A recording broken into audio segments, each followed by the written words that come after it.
اللہ نے جتنی چیزیں لازم کی ہیں ہم ان کو کر رہے ہیں یا نہیں؟ اللہ کے نبی نے جتنی چیزیں ہم پر فرض کی ہیں ہم اسے کر رہے ہیں یا نہیں؟ اللہ اور اللہ کے نبی نے جتنی چیزیں حرام کی ہیں ہم اسے بچ رہے ہیں یا نہیں؟ اللہ جل شانہ تو اپنے نبی سے کہتے فرماتے ہیں قل، آپ کہیے، تعالوا اے انسانوں آؤ، اتلو ما حرم ربکم علیکم، میں پڑھ کر تمہیں سناؤں گا تمہارے رب نے تمہارے لیے کون کون سی چیزیں حرام کی ہیں۔ اور ایمان والے کا حال یہ، ایمان والا کہتا ہے کیا ضروری ہے یہ بھی حرام، یہ کیا شک حرام کروں، جوس نہ حرام آسا۔ اللہ اور اللہ کے نبی تو کہہ رہے ہیں کہ میں تمہیں پڑھ کر، وہ کیسا ایمان والا ہے کہ جو اپنے جیسے انسان ڈاکٹر کے کہنے پر حلال چیز چھوڑنے کو تیار ہو جاتا ہے جب ڈاکٹر کہتا ہے پرہیز کرو، اور اللہ اور اللہ کے نبی کہتے ہیں یہ چیز مت کرو تو چھوڑنے کو تیار نہیں۔ یہ کیسا ایمان والا ہے کہ ڈاکٹر اسے کہتا ہے ٹھنڈا پانی مت پیو، جوس مت پیو، فلانی چیز مت پیو، اور وہ حلال چیزیں وہ چھوڑنے کو تیار ہونا بھی چاہیے، پرہیز کرنا ہے، اور اللہ کے نبی کہتے ہیں شراب مت پیو، چھوڑنے کو تیار نہیں۔ یہ کیسا ایمان والا ہے کہ ڈاکٹر اسے کہتے ہیں کہ صاحب تم ماسک لگاؤ تو منہ لگانے کو تیار ہو گیا، ٹھیک ہے، اور اللہ کے نبی نے فرمایا تھا یہ چیز کرو، وہ کرنے کو تیار نہیں۔ یعنی دوسرے لفظوں میں یہ کیسے ایمان والے ہیں کہ اللہ اور اللہ کے نبی نے فرمایا تھا پاجامہ ٹخنوں سے اوپر کرنا، یہ کرنے مسلمان کرنے کو تیار نہیں، اور غیروں نے بتایا پاجامے نکال کر کٹیں پہنو تو مسلمان اچھے پہن کر کے پھر رہے۔ نبی نے تو اتنا ہی کہا تھا اور ٹخنا کھولو، وہ تو ہضم نہیں ہوا، اور انہوں نے کہا پاجامے ہی نکال دو، ننگے پھرنے لگو تو تیار ہو گئے۔ تب یہ نبی کے امت میں ہیں، امتی ہیں، یا نبی کے دشمنوں کی امت ہے؟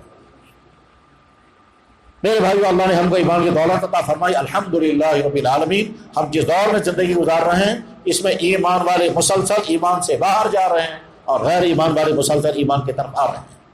ٹریفک دونوں طرف سے چل رہا ہے اور اللہ جل شانہ کا قانون پورا ہو رہا ہے۔ اللہ فرما رہے ہیں یا ایھا الذین آمنوا من یرتد منکم عن دینہ فسوف یأتی اللہ بقوم یحبهم ویحبونہ۔ اے ایمان والو، اگر تم میرے دین پر نہیں رہنا چاہتے ہو، اگر تم میرے دین کو چھوڑنا چاہتے ہو، مرتد ہونا چاہتے ہو تو ٹھیک ہے، فسوف یأتی اللہ بقوم یحبهم، میں نئی قوم لاؤں گا جن کو مجھ سے محبت ہوگی، مجھے ان سے محبت ہوگی، وہ میرے دین حکموں پر چلیں گے، میرے دین پر چلتے ہوئے ان کو ہر قسم کا مجاہدہ برداشت کرنا پڑے، یجاہدون فی سبیل اللہ ولا یخافون لومۃ لائم، کسی کی پرواہ نہیں کریں گے کون کیا کہے گا۔ بے شمار مسلمان دین پر عمل نہیں کرتے، کون کیا کہے گا۔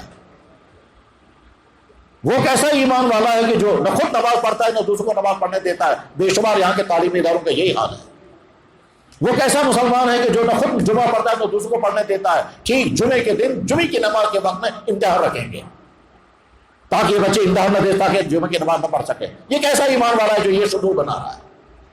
یہ کیسا ایمان والا ہے جو ٹھیک جمعے کے دن اپنے ملازموں سے کہتا ہے کہ ڈیوٹی پہلے ہے، فیکٹری کا کام پہلے ہے، نماز بعد میں؟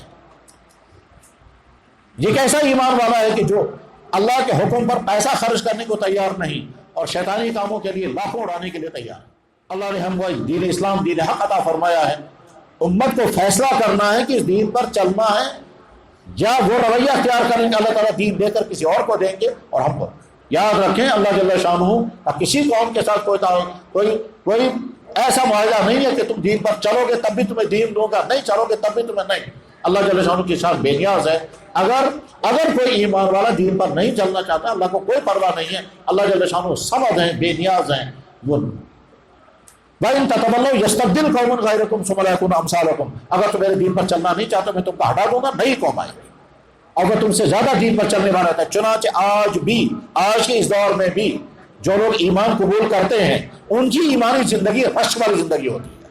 وہ ایک ایک چیز پر عمل کرتے ہیں، وہ ایک ایک چیز سیکھتے اور سنتے اور عمل کرتے ہیں، اور جب مسلمان ان سے کہتے ہیں یہ چیز ضروری نہیں ہے، وہ جواب میں کہتے ہیں تم تو بائی چانس مسلمان بن گئے، ہم تو بائی چوائس مسلمان ہیں، ہم نے تو سوچا ہے، سمجھا ہے اور اپنے ارادے سے اپنے دین کو قبول کیا ہے، ہم ایک ایک چیز پر عمل کریں گے۔ تو مسلمان کسی چیز پر عمل نہ کرو تمہارے برابر ہے۔ نقشے سامنے آتے رہتے ہیں کہ نسلی مسلمان دین پر عمل کرنے کو تیار نہیں، اور جن لوگوں نے ایمان قبول کیا وہ ایک ایک چیز پر عمل کرنے کو تیار ہے، وہ یہ بھی سننے کو تیار نہیں ہے کہ صاحب یہ سنت ہے، کبھی قبر ہے کبھی نہیں، ان کے تو ہر چیز لازم ہوتی ہے۔ میرے بھائیو، اللہ نے ہم کو دولت ایمان عطا فرمائی ہے، ایمان والی زندگی کا گزارنے کا عہد کر کے اٹھیں۔ یہاں ہم جمع ہوئے ہیں اس ارادے سے، سنیں اس ارادے سے کہ ہماری اب تک کی زندگی کیسی تھی۔ نمبر 1 ایمان والی زندگی ہے، الحمدللہ رب العالمین۔ اس ایمان والی زندگی کے بعد پھر ہماری نمازیں ہیں اگر ہیں تو الحمدللہ پابندی کریں، اور اگر کوتاہی ہے تو نمازوں کی درستگی بلکہ نمازوں کی پختہ پابندی کے ساتھ ادا کرنے کا ارادہ کر کے اٹھیں۔ جو چیزیں اللہ اور اللہ کے نبی نے حرام کی ہیں ان حرام چیزوں سے بچے ہوئے ہیں تو بہت اچھا، اور اگر بچے ہوئے نہیں ہیں تو ہر آدمی اپنے آپ کو میٹر لگا کے دیکھے میں کون کون سے حرام چیز میں مبتلا ہوں جو اللہ کے نبی نے حرام کی، میں ان میں مبتلا ہوں۔ اگر مبتلا ہیں تو توبہ کریں، اور توبہ کرنے کے بعد پھر واپس جا کر کے عہد کریں ہم تو فلاں جگہ توبہ کر کے آئے ہیں، اب آج کے بعد یہ برا کام نہیں کریں گے۔ اللہ جل شانہ دروازہ کھلا ہوا ہے، جب بندہ توبہ کرتا ہے تو اللہ تعالیٰ ہدایت کا راستہ کھول دیتے ہیں۔